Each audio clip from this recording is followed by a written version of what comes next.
থেমে গেছে অনেকটা থামার পথে। তখন আমি প্রাইভেট মেডিকেল কলেজের একজন স্টুডেন্ট হয়ে রাজপথে ঝাঁপিয়ে পড়েছিলাম।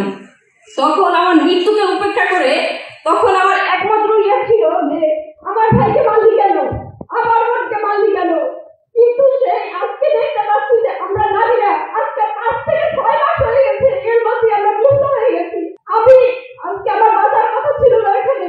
সেই আন্দোলনে যখন চতুর্মুখী সংঘর্ষ হয়েছিল ঢাকা ইউনিভার্সিটি, শহীদুল্লাহ হল এবং হচ্ছে সেই আজমপুর, সেই চতুর্মুখী সংঘর্ষের ভিতর পড়ে যায় এবং ফ্রন্ট সাইড থেকে আমি আমাকে এই দেশের জন্য উৎসর্গ করে দিয়েছিলাম। তখন আপনারা হয়তো দেখে দেখবেন আমার হাতটা জাতীয় শহীদে লাল হয়ে গেছে এবং মাল্টিপল ইনজুরি আমার শরীরে এখনো পর্যন্ত আমি বহন করে চলতেছি। কিন্তু কোনো একটা দিক থেকে আজ পর্যন্ত আমি আমার ট্রিটমেন্টের জন্য আমি হসপিটাল ঘুরতেছি।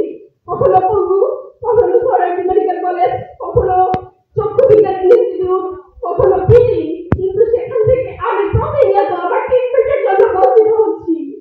আমি কি এই বঞ্চিত হওয়ার জন্য আজকে রাজপথে আমাকে নিয়ে দিয়েছিলাম, আমাকে উৎসর্গ করে দিয়েছিলাম এই 2024-এর জন্য?